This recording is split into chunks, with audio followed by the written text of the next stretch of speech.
Sudah? Ulang sudah. Yang saya Mbak.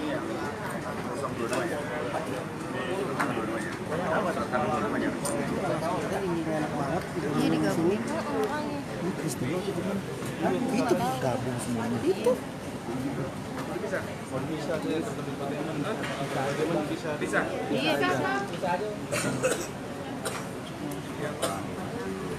Oh nanti maju. Oh ya maju. Baik teman-teman, pada sore siang hari ini Itu siapa? Oh itu saya. dari Resmo akan menyampaikan hasilnya juga. Ya, kebetulan saya didampingi oleh Wakil Reskrim Polda Metro Jaya dengan para kanit dan panit ya di Subdit Resmo.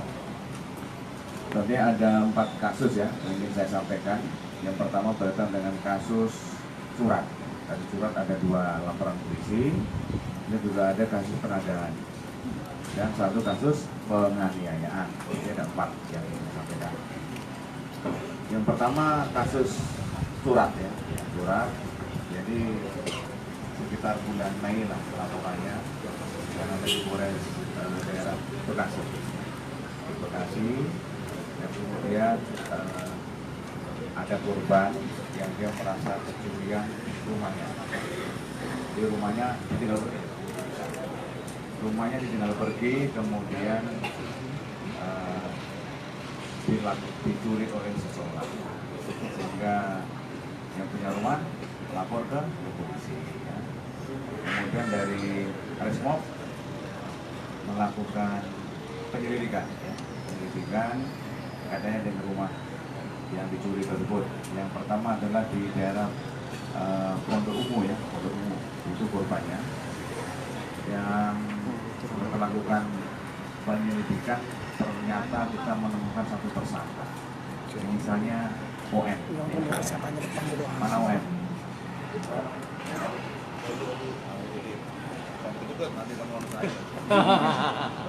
Oke, nah ini OM nih. Ini wajahnya seperti ini. Dia adalah pelaku spesialis rumah kosong. Ya. Dia pemeter rumah kosong. Jadi dia mencuri rumah kosong. Jadi dia itu bersama dengan temannya, ya, kayak DPO namanya Sidin, DPO. Dan dia itu biasanya sore-sore naik motor berdua, dia mencari sasaran. Jadi sasaran muter-muter di perumahan, perumahan muter-muter, kemudian dia kan sudah pengalaman dalam mengobservasi rumah yang kosong. Nah kemudian seandainya nanti ada bukan rumah yang kosong, pelaku ini berhenti, kemudian mengawasi kiri kanan, kira-kira apakah ada orang yang mengejar atau tidak, kira-kira ada orang yang mencurigakan atau tidak. Jadi dia jalan-jalan, setelah itu berhenti dan menemukan lokasi sasaran rumah yang kosong, gitu ya, rumah yang kosong. Kemudian tersangka OM ini dan datang ke rumah yang kosong itu, dia mengetuk-ngetuk, ternyata tidak ada yang bukain, kemudian mengetuk di kaca pintu, di kaca jendela, tidak ada yang bukain. Nah, inilah jadi dia akhirnya melakukan apa? Pencongkelan. Ada pencongkelan, pakai apa dia? Ini namanya seperti linggis ya, kayak linggis tapi ini kecil. Mahat. Ya nyongkelnya di jendela ya. Mahat. Di jendela. Jadi dia bisa mengetahui adalah rumah yang ditinggal, rumah kosong yang tidak berkecuali. Ya. Kemudian dia mencuri, mencongkel, dengan cara mencongkel di jendela tersebut, mencongkel. Kemudian setelah dia masuk mencongkel, dia mencuri apa rumah? Dia mencuri apa? Mencuri uang dia. Dari uang US 30.000 ya. Kemudian ada beberapa barang-barang seperti HP ya, handphone ya, ada jam, dan ada jam bawahnya. Jadi dia selain mengambil uang ya, kemudian juga mengambil handphone, mengambil jam. Ini diletakkan di almari. Nanti dia buka dompet, kemudian mendapatkan itu barang-barang itu. Kemudian setelah dia mendapatkan, dia langsung pergi dan dia menuju ke tempat joki. Nama joki, dia naik motor kembali ke seatboxnya dia, ya di sana. Karena tentunya setelah dia melakukan itu, ya dia nanti terus memanfaatkan barang-barang yang sudah dicuri. Nah itu nanti itu dijual ataupun nanti itu ada uang dibagi dengan temannya.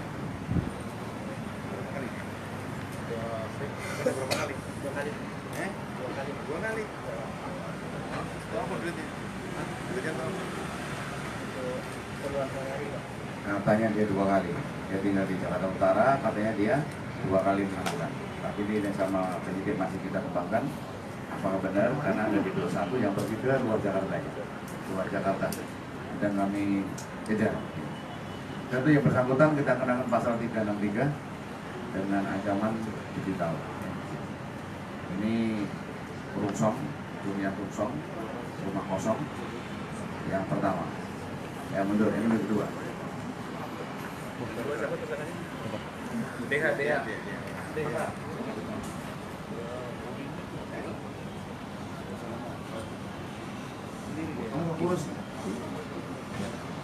Sama, ini juga kejadian di Bekasi, tapi beda perumahan. Yang ini adalah di Pulau Gede, di daerah Bekasi Barat, Kota Bekasi. Sama modusnya, jadi yang bersangkutan ini adalah pemain tunggal. Ini dia tidak ada jokinya, tapi dia sendiri jadi joki yang dari pemetik. Jadi dia jadi joki dari pemetik, dia observasi sendiri, dia berhenti sendiri, dia turun sendiri, kemudian dia masuk ke rumah yang sasarannya adalah rumah kosong. Sama, dia mengetuk pintu, ya, kemudian tidak ada orang, dia mengetuk jendelanya, nggak ada orang, berarti dia memastikan betul bahwa orang itu tidak ada di rumah. Dia juga sama, dia juga melihat kiri kanannya, tidak ada orang yang mengetahui, sehingga dia bisa membukanya. Tapi dia selain menetap, kemudian dia membeli banyak kunci dia.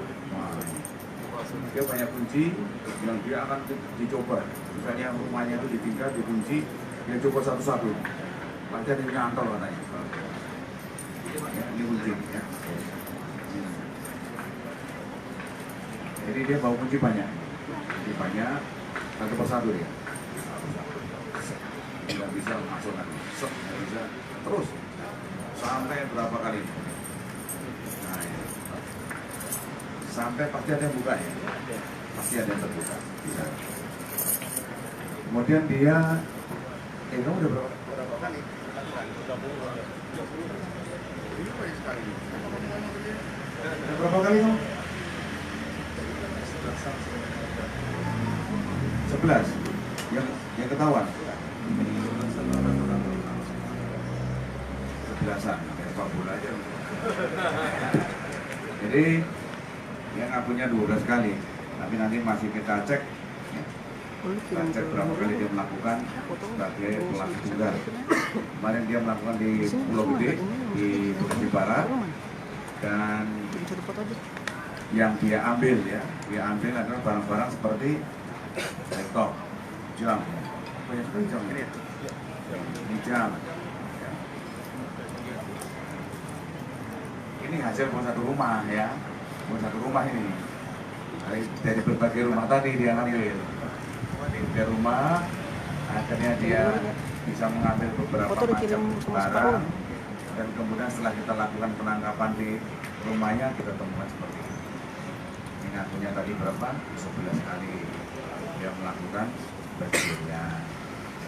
Ada laptop juga ada ya, dan juga berbagai macam, handphone juga ada. Ini tas ini tas yang korban untuk membawa barang-barang ini. Itu sasaran rumah kosong ya, yang bersangkutan dikenakan pasal 363 ancamannya 7 tahun.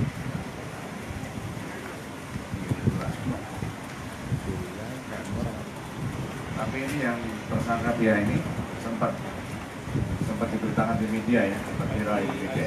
PGA-nya ya.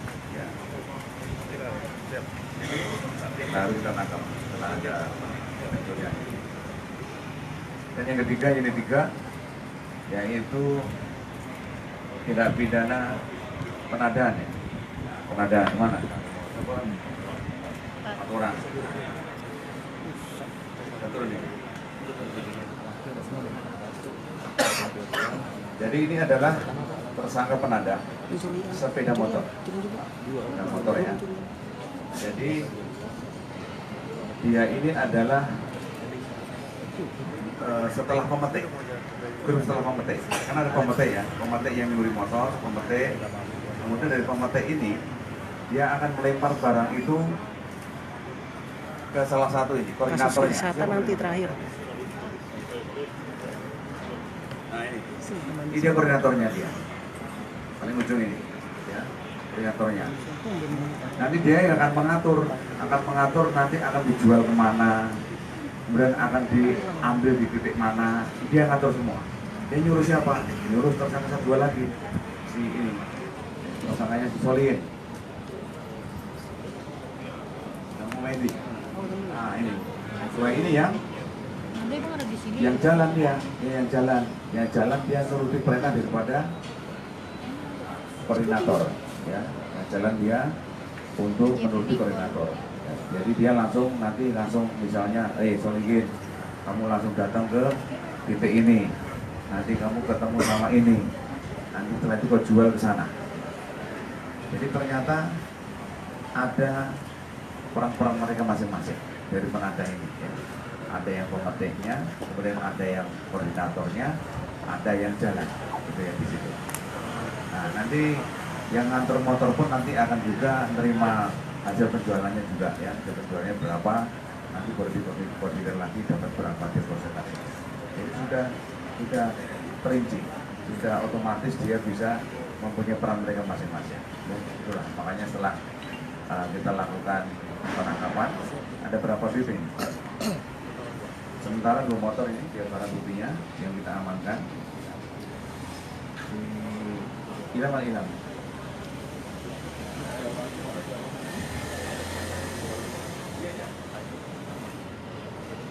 Konten lah. Kantor. Ini satu kelompok, akunya 2. Menerima barang motor curian 2 sementara. Tapi nanti akan dikembangkan ya oleh unit 3 apakah benar ya. Benar hanya 2 kali. Tapi kita sedang mengumpulkan berapa puluh LP laporan polisi dari jajaran dan dari Polda itu sendiri. Nanti akan kita kumpulkan tentang curanmor, bagaimana LP-nya ini nanti akan kita cek sesuai dengan TKP atau lokasinya. Ini ada lokasinya 2 LP, ada di Tupenjur dengan di Penjaringan yang motor ini. Makanya yang kita kembangkan apakah hanya 2 LP dulu itu ataupun masih ada LP yang lain. Karena masih banyak polsek-polsek yang sedang kita identifikasi daripada laporan polisi terkait dengan curanmor. Yang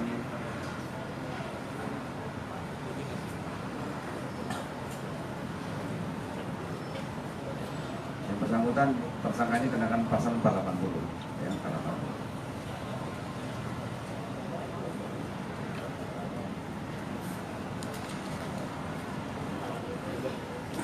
Betul.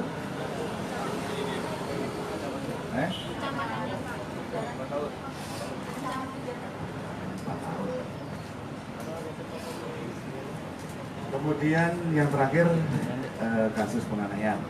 Ya. Dengan tersangka dari panggilannya KH, ya, tersangkanya KH. Ini ada laporan polisi sejak bulan April. Awal April ada laporan polisi oleh korban inisial A yang pada malam itu ya di salah satu kafe di daerah Jakarta ada suatu cekcok. Jadi korban dengan pelaku ini cekcok, kemudian temannya korban cekcok dengan pelaku. Kemudian datanglah ini di korban untuk melerai karena cekcok. Nah kemudian karena datang melerai dia malah dapat kena pukulan. dipukul. Nah, seperti ini wajahnya dipukul. Kiri, Pak. Ini hasil pemukulan dipukul.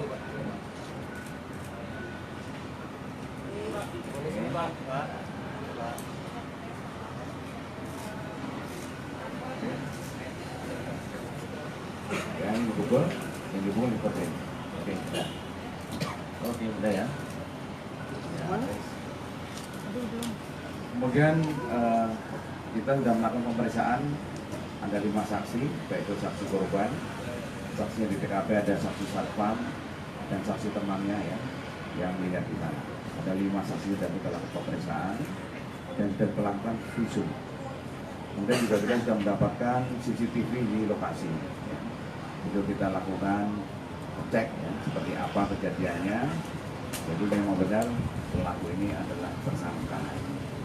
Di tersangka H kita tangkap tadi malam, tadi pagi ya, tadi pagi di kos-kosan temannya, temannya di Jalan Setiabudi. Kita lakukan, kita tangkap untuk terbawa ke Polda Metro Jaya dan kita lakukan penyidikan. Bersangkutan ya, ini adalah suatu penangkapan dan nanti penyidik nanti akan setelah penangkapan apakah nanti kita atau tidak, mereka perlu surat perintah penahanan yang dikeluarkan. Yang bersangkutan dikenakan pasal 351 KUHP, ya. Ancamannya 2 tahun 8 bulan.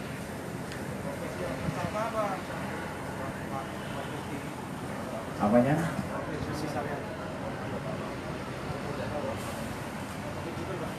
Public figure, kepercayaan.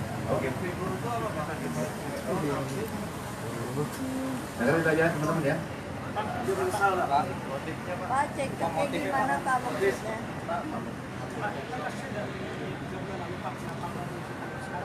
Dia kan sudah melakukan menghadapi kasus yang lain ya. Kita beri kesempatan kasus yang lain diselesaikan dulu, baru sekarang kita lakukan kasus yang lain lagi ya. Oke, itu aja teman-teman ya. Sore ini ada 4. Pak, motifnya apa, Pak? Motifnya apa Pak? Motifnya apa?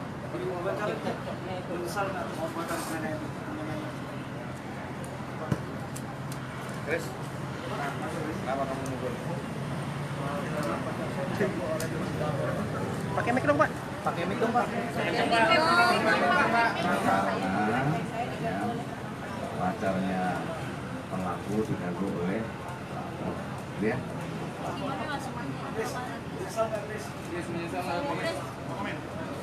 Des, gimana kabarnya? Oke, saya saja. Terima kasih teman-teman. Gimana kabarnya, Des? Ganteng deh.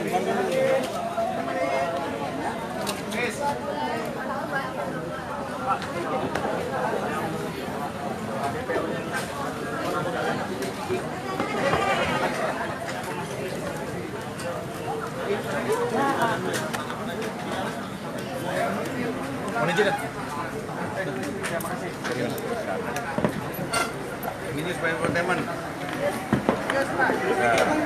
Itu dulu, saya nanti pecah lagi nih meja. Nis dulu dah, nis dulu.